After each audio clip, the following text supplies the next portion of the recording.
اسی لیے حضرت اکرمہ رضی اللہ تعالی عنہ فرماتی ہیں کہ ایمان تو میرے دل میں اس دن داخل ہو گیا تھا جب ہم کشتی پہ حبشہ جا رہے تھے۔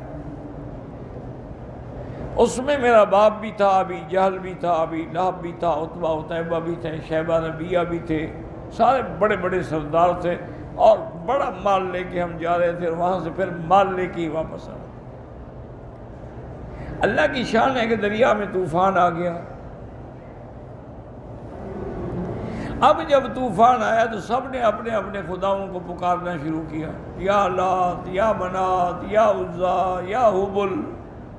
لیکن وہ کیا کریں جو سن بھی نہیں سکتے، کچھ کر بھی نہیں سکتے۔ لا یسمع ولا یبصر، نہ سنتے ہیں نہ دیکھتے ہیں۔ اب جب انہوں نے دیکھا کہ جی اب تو بالکل یعنی ڈوبنے کا 100% فیصلہ ہو گیا، تو ان میں سے ایک نے کہا، اس نے کہا ایسا کرو تم اپنے خداؤں کو چھوڑو، اب محمد مدنی کے خدا کو پکارو۔ تو سب نے کہا کہ یا رب محمد صلی اللہ علیہ وسلم، محمد مصطفیٰ کے رب اب تو ہی ہمیں بچا لے۔ اللہ کی شان ہے کہ اللہ نے ان کی فریاد بھی سن لی۔ اللہ تو کافروں کی بھی سنتے ہیں، ابلیس کی بھی سنتے ہیں، شرط یہ ہے کہ تم پکارنے والے تو بنو، مانگنے والے تو بنو۔ طوفان تھم گیا، کشتی کنارے لگ گئی۔ جب کشتی کنارے لگ گئی تو اب سب کچھ بھول کے کہنے لگے ہاں ہمارے خداؤں نے بڑی مدد کی ہے، ورنہ ہم ڈوب جاتے۔ تو پھر اللہ کی توحید کو چھوڑ کے پھر شرک میں مبتلا ہو۔ وجہ کیا ہے کہ انسان ہے ہی ناشکرا، کہ اللہ کی نعمتوں کا شکر کرنا۔ تو حضرت اکرمہ فرماتے ہیں کہ میرے دل میں ایمان تو آ گیا تھا کہ بھئی جب یہ ڈوبنے لگتے ہیں تو پھر تو یا رب محمد، اور بچ جاتے ہیں تو پھر حبل، لات، عزا، منات کو پکارتے ہیں۔ یہ کیا ہے؟ معلوم ہوتے ہیں یہ جھوٹے ہیں، سچا دین محمد مصطفیٰ۔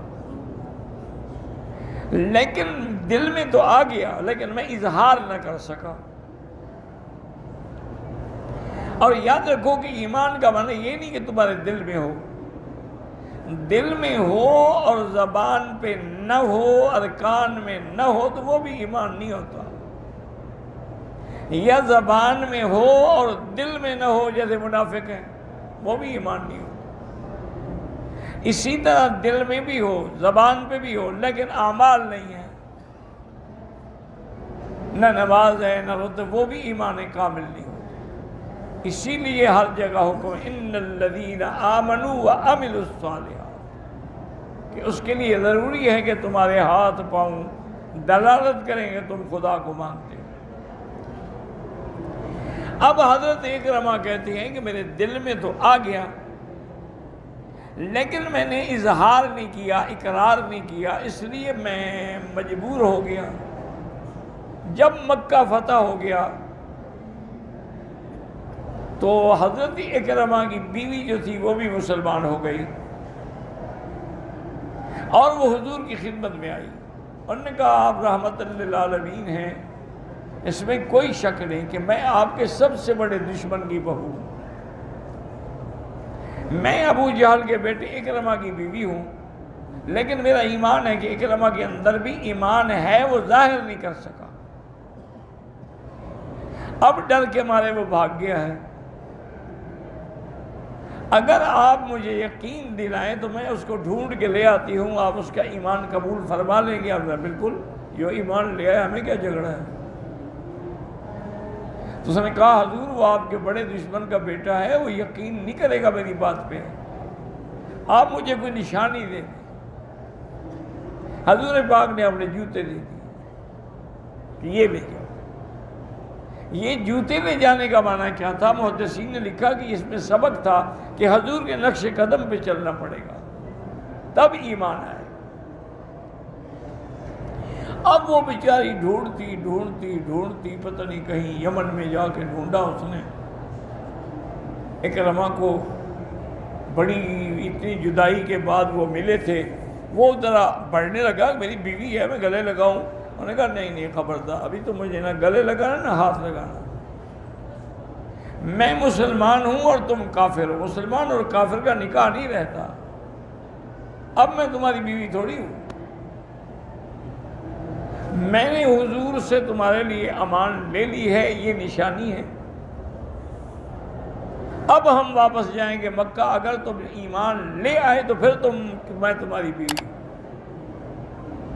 حضرت اکرمہ فتح مکہ کے بعد حاضر ہوئے سرکار کی خدمت میں اور آپ نے کلمہ پڑھا، حضور پاک نے بڑا اکرام کیا، فرمایا اکرمہ کلمے کے بعد کیا جھگڑا ہے، اب تو ہمارے بھائی ہو۔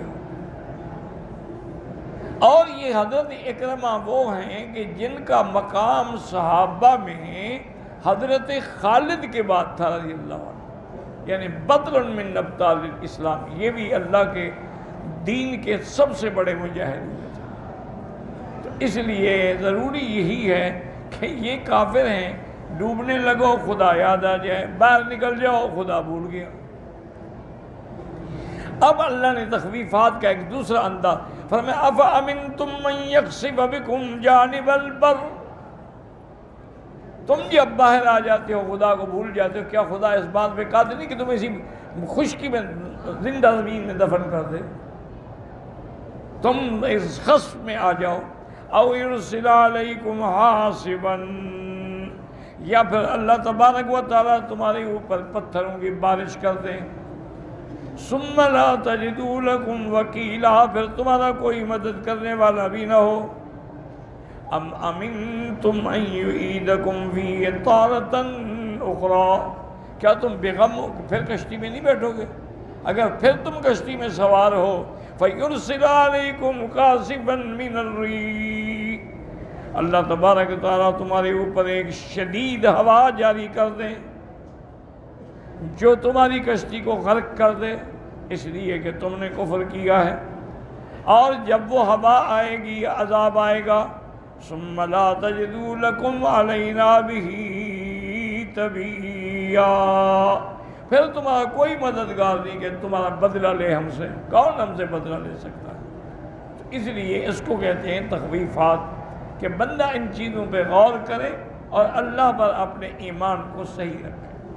وَلَقَدْ كَرَّمْنَا بَنِي آدم، اللہ نے فرمایا کہ ہم نے آدم کی اولاد کو عزت دی، شان دیا، تکریم دی، کہ وہ فرشتوں سے بھی افضل ہیں، اس لیے علماء نے لکھا کہ عام مومنین جو ہیں وہ عام ملائکہ سے افضل ہیں، اور جو اللہ کے نبی، اللہ کے رسول خواص ہیں، وہ تو تمام افضل ملائکہ سے بھی افضل ہیں، وہ تو جبریل سے بھی افضل ہیں، میکائیل سے بھی افضل ہیں۔